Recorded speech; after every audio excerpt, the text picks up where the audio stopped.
Thessalonians chapter 5, verse 1. But of the times and the seasons, brethren, ye have no need that I write unto you. For yourselves know perfectly that the day of the Lord so cometh as a thief in the night.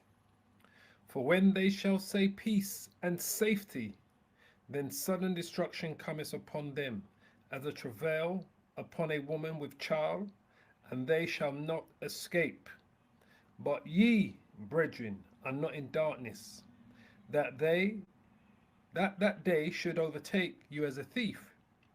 Ye are the children of light and the children of day. We are not of the night nor of darkness. Therefore, let us not sleep as do others, but let us watch and be sober. For they that sleep, sleep in the night, and they that be drunken are drunken in the night. First, I want to give all the praises and the glory to the Heavenly Father, Yahweh, and to his only begotten Son, Yahweh. Double honors to our apostles and to the elders of Great Millstone.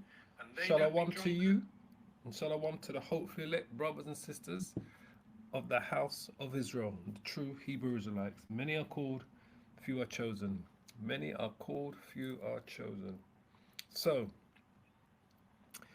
Trump reveals details of Putin's phone call, all right, which we're gonna listen to, and then I'm gonna show you a video to make you understand, right, what Trump and Putin have in common. These are two alpha males, all right. These are like having two male lions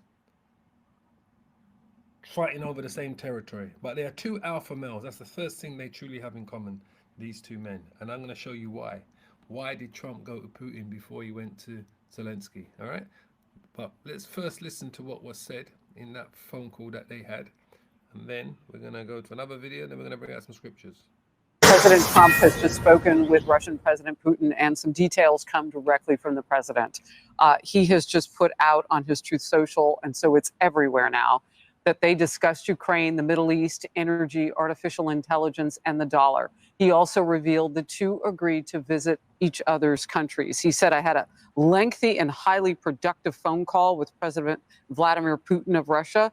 I just read what he said they talked about. We both reflected on the great history of our nations and the fact that we fought so successfully together in World War II, remembering that Russia lost tens of millions of people, as we likewise lost so many. We each talked about the strengths of our respective nations and the great benefit that we will someday have in working together. But first, as we both agreed, so this is Trump posting about his recent call just moments ago with Putin. He said, but first, as we both agreed, we want to stop the millions of deaths taking place in the war with Russia and Ukraine. President Putin even used my very strong campaign motto of common sense. We both believe very strongly in it. We agreed to work together very closely, including visiting each other's nations. We also have agreed to our respective terms, starting negotiations immediately. And we will begin by calling President Zelensky of Ukraine to inform him of the conversation, something which I will be doing right now. So this is playing out contemporaneously as we're here live on Outnumbered. I have asked Secretary of State Marco Rubio, Director of CIA John Radcliffe, National Security Advisor Michael Waltz, and Ambassador and Special Envoy Steve Witkoff to lead the negotiations, which I feel strongly about will be successful. Millions of people have died in a war that would have not happened if I were president, but it did happen, so it must end. No more lives should be lost, President Trump writes. I want to thank President Putin for his time and effort with respect to this call and for the release yesterday of Mark Fogel, a wonderful man that I personally greeted last night at the White House. I believe this effort will lead to a successful conclusion. So, he believes this effort will lead to a successful conclusion. Now, understand why Trump went to Putin and didn't contact Zelensky, I believe, until like the following day or later on in the day or whatever and that. I'm going to show you a video to make you understand how these two men see Zelensky, all right? And what the world continues to try to hide about who Zelensky truly is. Because Zelensky's a puppet at the end of the day, but he's the worst kind of puppet, Zelensky. Because this is who Zelensky truly is, and this is what he represents, right? Let me share this screen. This is what he represents. He represents this world, which these two men, Trump and Putin, they abhor. They abhor this world, this type of world that Zelensky represents. This is what Zelensky represents.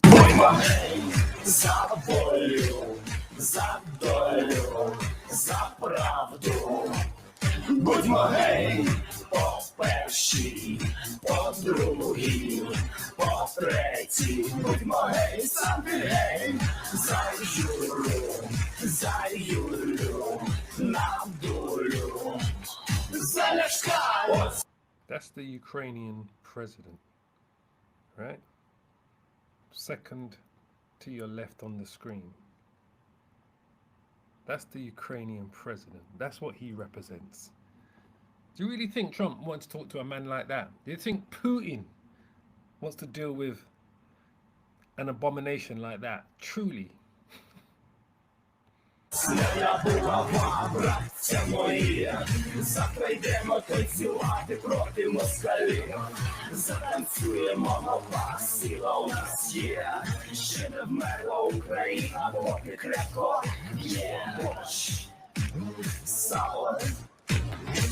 I reckon Putin and Trump probably watched this video together while they was on the phone call.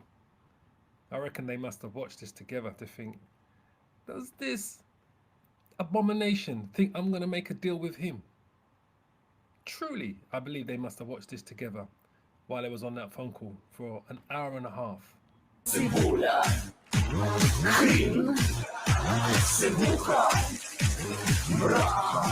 nuts. But that's Zelensky. That's what he represents. That's what he's a part of. All right? So there's no way these two alpha males, right, when they was on that phone call, I got a feeling that they must have sat and watched that video again and said, man, is this the cretin that we're dealing with? Because that's what Europe, that is strong in Europe, is that type of lifestyle. Just like how it is in America, Babylon the Great, but it's very strong over here in Europe, yeah, and in the UK, that type of lifestyle. And there's no way I believe those two men sat down and saw that video. They've seen it before, don't get it twisted. But I reckon they've watched it again and said to themselves, there's no way I'm talking to that nerd. You know, I'm rushing to talk to that abomination. No way with those two men. But anyway, so that's what's happened. That's what happened there. And then obviously, you know, JD Vance, as we should all know by now, he went over to the US and he shocked the Europeans. They're playing catch up, right, after Trump's move on Ukraine, because JD Vance, the vice president, went over to Europe and he made a blunt statement regarding Europe and America's continuing ties to Europe. All right, so this is what JD Vance had to say. Let's just play a little bit of this news bulletin here. This week, Vice President J.D. Vance stunned leaders in Europe, questioning whether their values warranted defense by the United States. Vance spoke in Munich, painting a picture of European politics infected by media censorship and political correctness. Here's CBS's Elizabeth Palmer. The vice president's speech was a broadside aimed at European leaders who just weren't expecting it, especially Germany's. It's not only hosting the conference, but will be heading into national elections next week. The address accused mainstream European politicians of failing to control immigration and then eroding free speech by muzzling far-right anti-immigration parties. The threat that I worry the most about vis-a-vis Europe is not Russia, it's not China, it's not any other external actor. And what I worry about is the threat from within. The chill in the room He gave said the threat from within. He said it's not Russia, it's not China. The threat. This is, truly understand. This is how the 10 horns are going to break away from America, the head of the beast. How they're going to break away from the dragon that has the power, and ultimately turn their weapons on America. Because he said the threat ain't from Russia, but the threat is going to be ultimately it will be from Russia. But he's saying the threat is not from Russia, the threat is not from China. He said the threat is from within, right? Within his own, these allies, NATO. Europe is going to break up. When I say break up, NATO to itself, the powers that world in NATO, you're going to see, we've already told you that Turkey at some point is going to break away from NATO. That could happen between what's going on in Syria, because Turkey are backing the insurgents and the ex-Al-Qaeda leader of Syria today, while the Americans are backing the Kurds in Syria, and the Kurds are fighting against the Turks in Syria and against the leader of Syria today, who's the ex-Al-Qaeda leader. He's an ex-ISIS leader who's in charge of Syria today. They're fighting against the Kurds, and Americans are backing and arming the Kurds. So there's going to be a fallout NATO. America, we know Turkey's definitely going to fall out from NATO.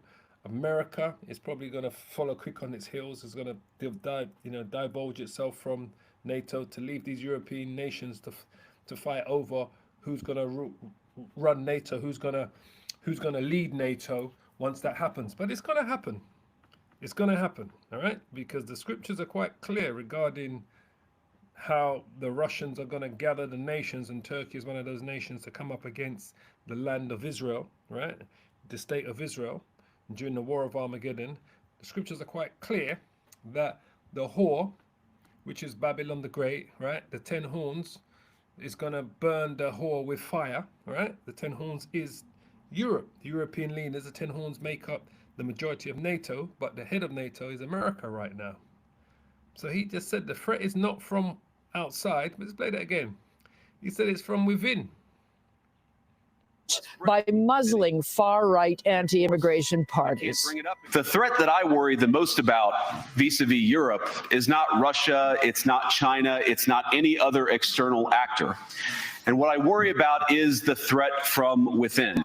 The chill in the room gave way to real anger. Germany's defense minister Boris Pistorius said comparing European governments to authoritarian regimes was just unacceptable. They're hurt. Trust me, they're hurt. Right? But they're all, at the end of the day, everything we see taking place is a fulfillment of Bible prophecy. Now, the elites are obviously playing their parts behind the scene, but everything that everyone's doing is according to Bible prophecy. They're all going to fulfill the Most High's words regarding what the final outcome is going to be for these Edomites, for their rulership. This is why I read 1 Thessalonians chapter 5, verse 3. For when they shall say peace and safety, then sudden destruction shall come upon them as travail upon a woman with child, and they shall not escape. All right, so they're hurt. They're absolutely hurt, but it's going to break up. The relationship is going to break up. Germany's defense minister Boris Pistorius said comparing European governments to authoritarian regimes was just unacceptable. There has also been a furious reaction in the European media too. The speech has been called. Even these lefties, because most of the European media is left, fully to the left, right? The majority of them, and they're controlled by the elites. They're owned by the elites.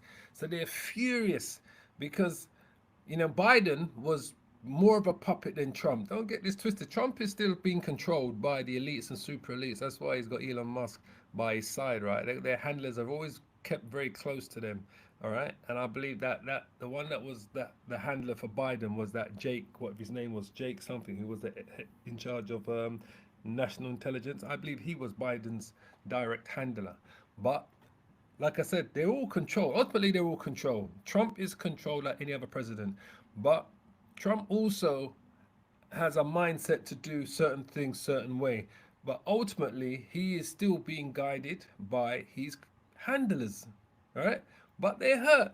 The Europeans are hurt. The European media are hurt that their lover, right, their boyfriend, their big boyfriend, their lover, is literally breaking up with them in public. It's not to say they had that meeting behind closed doors.